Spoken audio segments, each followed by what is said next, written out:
Hey guys, and welcome back to Untitled Society. Here with your hosts, Vic Whately and Marcus D.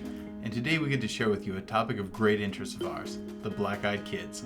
Back in February, we created a call to action video where we called upon the paranormal community to tell us what they knew about the Black-Eyed Kids. And the community response has been amazing. You guys have brought us a lot of stories that we've never heard of and some perspectives we never thought of. And this is really awesome because the reason why we wanted to make this video is we wanted to try to answer the burning question. What are the Black-Eyed Children? So now we're going to take all the information you guys have given us, put it all together, and give you guys our perspective on it. And if you've never heard the legend of the Black-Eyed Children before, you're in for a real treat. Imagine, if you will, sitting in your car or resting at your home, and a group of kids approach you. They knock on the door or tap on the window and request your help. Now, you've never seen these children before. They may dress odd or talk in a strange manner, but ultimately that's not what's upsetting you. Something just feels not right. You get a sense of danger, like you're standing in the presence of a predator. You begin to look around and examine the scene more closely as you notice something very odd.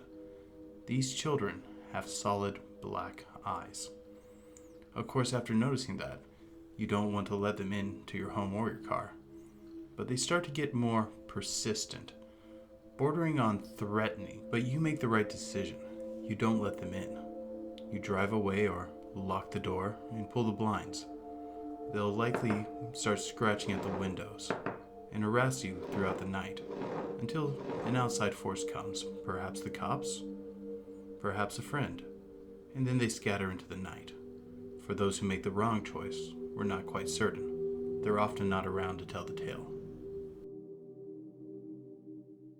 But of course, guys, we're paranormal investigators, so we're going to make the poor decision. And we actually set out on a series of experiments to try to see if we could actually encounter a black-eyed child. Friends of ours, Lil and Fritz from Knock Once for Yes, a great paranormal show that you guys should check out. We're going to put the link to their website below. Turned us on to this video from Fantastic Daily from YouTube. And Fantastic Daily is obsessed with black-eyed children. And in one of his videos, he actually goes about trying to use a recording in order to try to summon black-eyed children. Now, he takes two recordings that allegedly have black-eyed children talking, and he claimed that there was a frequency that actually was in both of these that the black-eyed children were talking. And then he just looped this recording over and over and over, and eventually, allegedly, actually baits a black-eyed child into coming to his house. So we took this idea and we put it on our computer, and we attempted to just play this over and over and over in different places, trying to see if we could actually encounter a black-eyed child. And our best response actually came, and we went with another team, Mount Vernon Paranormal, who are great guys, and we're also going to put a link to their website below. I'd also like to give a big shout out to Walker Colt, another society member who was there with us on this investigation. On top of being a top-notch paranormal investigator, it's kind of nice to have Walker around since the specialty is shooting things that jump out and scare me and Vic. Although we did not have any direct sightings of any black-eyed kids, we did have a lot of interesting light phenomena in the area and the sounds of people moving in the woods around us. But oddly enough, the FLIR that we had with us didn't detect the presence of animals or people within that area. The sounds that we picked up were the sounds of running, walking, and general very human sounds. Even when we went into the woods to approach, we could still hear them moving further away from us. And at one point, a member of the team even had something thrown at them. And one of the whole reasons we did this experiment in the first place was pretty much why we set out to do this video, was to see, is this more than just folklore? These stories of these black-eyed kids. Yeah, when we reached out to other paranormal groups, a lot of them said they've never even looked into the possibility because they all assumed it was either a hoax or just folktales. And a lot of people think that this is just some kind of hoax, because you can actually go online and look at YouTube videos of people adding full-scale contact lenses to kind of give them this black-eyed kid kind of look. There are a few problems with this. First, it's hard to wear full-scale contact lenses for long periods of time. It's actually very intense on the eyes. Beyond that, most people don't have access to these. True full-scale contact lenses, you generally need an optometrist to shape them for you, and it's a very expensive process.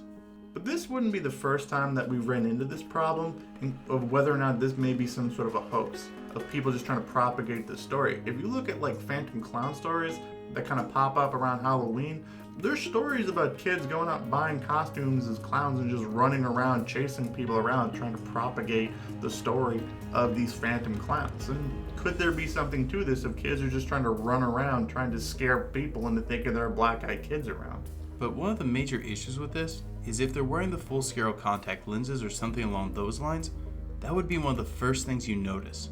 In the stories of people encountering these sort of things, it's one of the last things they notice. They generally get a strong feeling of dread or something being wrong before they ever notice that the eyes are fully black. And speaking of like eyes turning black, one of the things that we did hear often from people was eyes turning black is maybe a little bit more of a phenomenon than you might think. Maybe there's something biological to the story about black-eyed kids. When nocturnal dwelling animals need to see better in total darkness, they have this adaptation where they can open up their iris to extreme levels to let in more light. As the iris gets wider, the black in the eye becomes bigger and bigger, to the point where it can appear the eye is fully black. This allows them to see in near perfect dark. And another time when eyes can go total dark is around when times people are angry. One of the things that I found when I was researching this thing is a lot of people talk about in moments where they're about to get really, really upset or they actually account blacking out themselves. People have said that their eyes actually go fully black right before they go on some sort of a violent rampage. Kind of similar to black-eyed kid stories. Another thing that can be noted on the biological level is that black-eyed kids are almost always noted as being extremely pale, implying that they get very, very little sunlight. And speaking of very, very pale, that leads us right into our first theory, the possibility of them being vampires.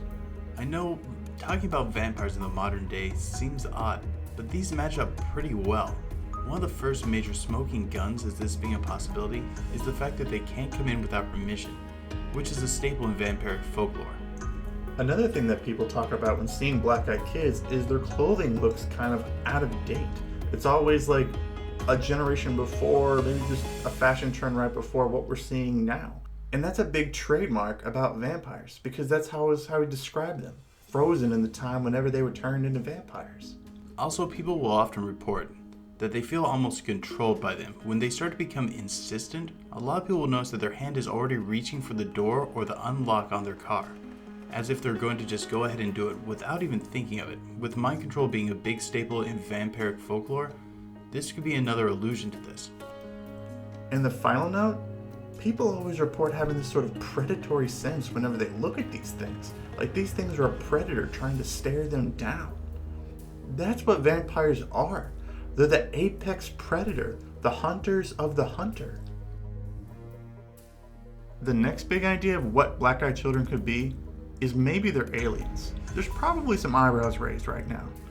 But this is maybe where we can dispel one of the biggest myths about black-eyed children. The idea that they only started appearing in the late 1990s. The modern story of the black-eyed children starts in the late 1990s. But reports of children with black eyes go back even to the 1940s. In many abductee stories involving grays, the people often report seeing in the room with them these alien and child hybrids, often having large black eyes. Another interesting fact about alien abduction and UFO landings is they'll often be associated with areas of dead grass and people developing cancers after the fact, all signs of exposure to exotic technology or radiation. Well, this connection extends to black-eyed kids, with many people developing cancers after meeting with them. Many times when people report encounters with aliens, and aliens are communicating back with them in their native language, oftentimes people report them speaking in fragmented sentences or saying things that just doesn't sound right, like not a normal way that you would say something. This is a similar phenomenon that we see in black-eyed kids encounters. Often black-eyed kids will say things that just don't sound right. Like, I need to get into your car. It's okay. I don't have a gun. Or, can I come into your home? Is it time to eat now? Black-eyed kids often seem to put on this guise of innocence, where we all feel that there's something deeper, something darker, just underneath the surface. Trying to play it off is that there's something harmless. You often get this sort of perspective also from Greys, where they try to appear as something that's here to help us, something that's here to benefit us, not that they're trying to fulfill their own motive. But people often sense a darker intention behind them as well. The next possibility we considered is the possibility of demons. I know we don't often like to talk about demons on this channel because we feel that it's generally thrown around too easily, but there are certain similarities that we think have to be mentioned here. One of the first ones is the process of trying to get invited into our homes and it having to be done willingly eerily mimics the process of possession, where it needs to start with an act of invitation, or the demon cannot enter your body. The second similarity we found with demons was that there's often a fatal encounter shortly after seeing a black-eyed child. Many people who've had stories of running into a black-eyed child or knowing somebody who's run into a black-eyed child will often have some sort of a grim fate shortly after seeing them. Some stories have involved people drowning, a car accident, a fatal illness. However it plays out, it's not always a very good omen to see a black-eyed child. Another thing to note about demons is they're often associated with negative events occurring, acts of extreme bad luck, or natural disasters. Black-eyed kids seem to be a form of living calamity, bringing with them ill effects, and they appear to be poor omens of things to come. People who encounter them will often be in sudden fatal car wrecks, or other random incidental things will seem to happen, but only after their encounter with the black-eyed kid. Similar to demon encounters, there's often an odd smell associated with black-eyed children. The smell of sulfur or maybe something musky, usually lingering in the air whenever they're around. Very similar to people who've reported encounters with demons or people that have been believed to be possessed by demons. Many people who encounter them seem to have a feeling that something deep down is inherently wrong about them. Nothing physically, not even the fact that their eyes are entirely black, just something deeply disturbing. Like something in their very nature makes them an enemy to us. I imagine this is similar to the sort of feeling that people would get from a demon, and is similar to the sort of presence given off by those who are possessed. Often reported with demons or people possessed by demons, it's often seen that they have these inhuman, bizarre physical capabilities. Many black-eyed children's stories often involve them doing something which seems to be inhuman, whether it's stretching their mouths open to almost grotesque size, or jumping from tree to tree, or being able to have great feats of physical strength whenever they attack them or trying to run them down. The black eyes could be an indicator of being possessed by a demon. Many times in exorcism stories, the victim's eyes will dilate to extreme levels, giving this look as if their entire eyes are entirely black. More of an afterthought than a full-blown theory. It's often said that eyes are the window to the soul, and I believe the implications here are clear. Dark, black, endless, and empty. Before we get into what we think is the strongest argument, we'd like to mention a few runner-ups. Theories that, well, they're good, they're out there, but we didn't feel fit as well. One of the first ones, could these be young versions of the Men in Black? Well, the Men in Black are often described as being very pale, giving off strange sort of sense, strange sort of feelings, having a general sort of awkwardness to how they speak, doing odd things that seem out of place, being very aggressive and at times extremely threatening. But they lack the telltale sign, the black eyes. Our next runner-up is the idea these are modern Nephilim, like from the Bible. Children of man and fallen angels on earth that threaten the very genetics of humanity. Threatening humanity so much that God himself sent the great flood to remove them from the earth.